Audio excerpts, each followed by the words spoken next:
Hi, today I would like to talk to you about identifying your conflict management style. In other words, ways of handling conflict. Conflict is a reality in the church and in the secular field of business. For example, in both, we need to understand that diminishing negative responses requires active involvement by leadership. You cannot constructively manage conflict by continually avoiding or denying it because you cannot confront and solve a problem you refuse to identify. You can't say the problem isn't there. That's not facing the reality of the issue that needs to be addressed. And you cannot constructively manage conflict or dominate it by simply forbidding it to happen by saying we will all be in agreement. That's almost like forcing people to agree with something without actually properly addressing the issue. For example, the statement, "Do you understand me?" forces other people to take your opinion instead of you being considerate and considering other people's opinions and thoughts, which aid in solving conflict. Now, what the leader should do is encourage his or her staff that conflict is normal. As much as we disagree with that, conflict will happen. Conflict is normal, meaning it will happen whether in the church or in the business. Neither one is an exception. If you are to appropriately handle coercion or persuasion that leads to conflict, you cannot be ego involved by seeing a situation only your unique way. If you say, well, this is the way God has shown it to me, and this is the way it's going to be, you're not going to resolve or manage any existing conflict. Rather, you will only intensify it, make the matter worse.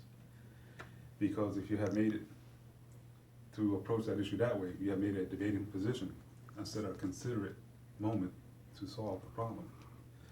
Conflict does have an impact in business or church, whether for positive or negative, according to how you approach the matter.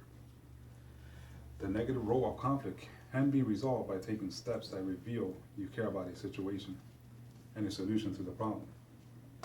For example, how we handle conflict can depend on past experiences, what you value, and family upbringing.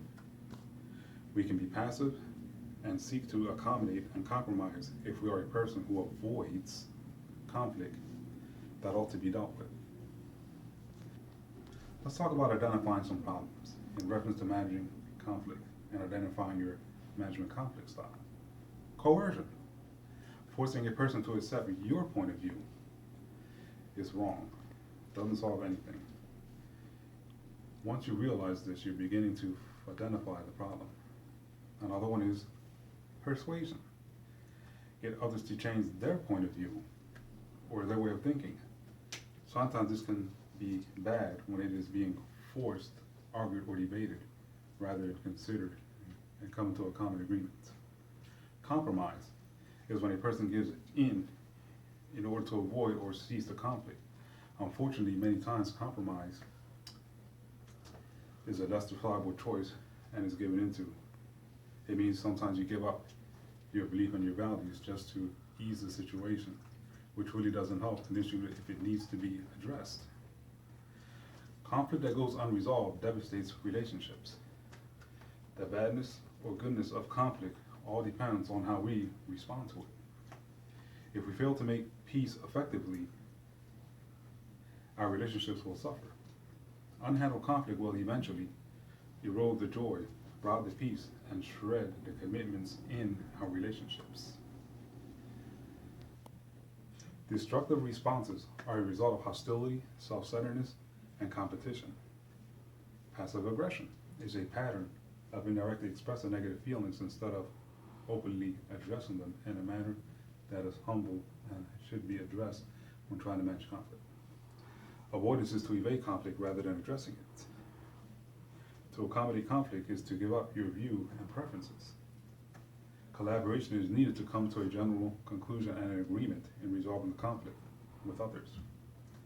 How we handle conflict will either be constructive or destructive according to our approach.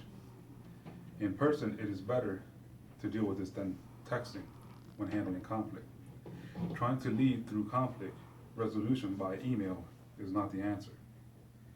A text does not communicate body language, facial expression, or voice intonation, things which ought to be seen when a person is talking to one another so we can see what is going on there. You just can't get that in the text or an email. So then, handling conflict constructively consists of remaining open to others' points of view, even if they disagree with you. Be willing to understand others. This is the key to help resolving conflict. Separating the person from the issue helps on a solution and not the attitude of the person. So in conclusion, I want to say, avoid having one-on-one meetings with each party to work through the conflict. Too much room for he said, she said. In that case, you end up playing the mediator role. You don't want to mediate the conflict. You want to appropriately address it. You want to facilitate a conversation, pull all parties that are involved together into the same room and work it out together. This is the sum of the matter. So then, we understand others, maintain open communications, do our best to be reliable and reasonable. All these are aids that assist in handling conflict constructively. And so I want to thank Juan Epsilon, Maria Flores, and Mario Guerrero, who were very assistive in this project. Thank you, and may God expand your destiny. In Jesus' name, amen.